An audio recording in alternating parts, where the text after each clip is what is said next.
Now that you have finished drawing your parrot on paper, it's time to cut it out and trace it onto a piece of scratchboard paper.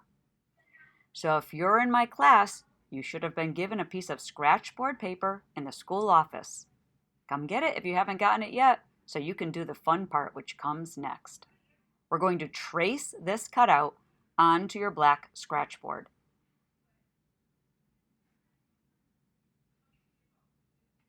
Here, I'll show you what the scratchboard paper looks like. You can see it's very shiny and it's got some markings. Oh, now that doesn't quite look like it's centered. So let's put it in the middle. If you want to, you can trace your branch all the way to the edge of the paper so it's not just floating there in the center. Trace around it, hold down the paper, and you should have a pencil line around the edge of your parrot. Now we're going to have to find a tool that you can scratch into the scratchboard with.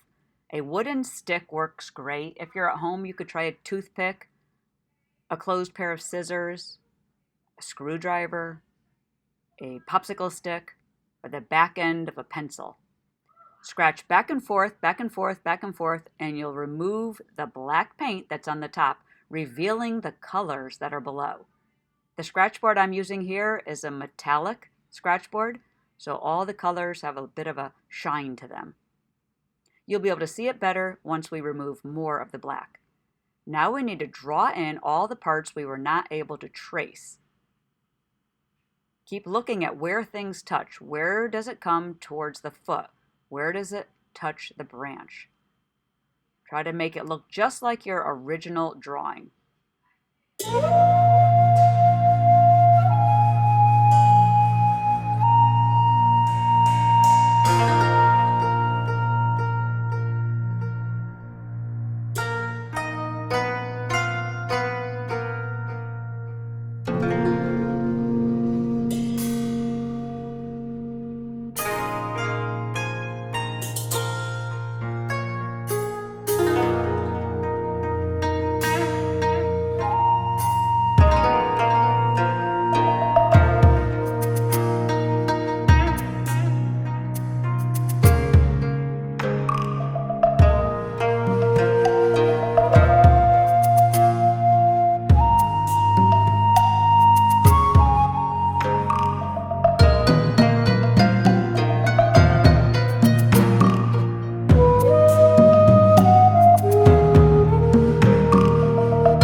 You'll need to leave some things black and some things colorful for this project to work. It's called contrast. It can't all be scraped away.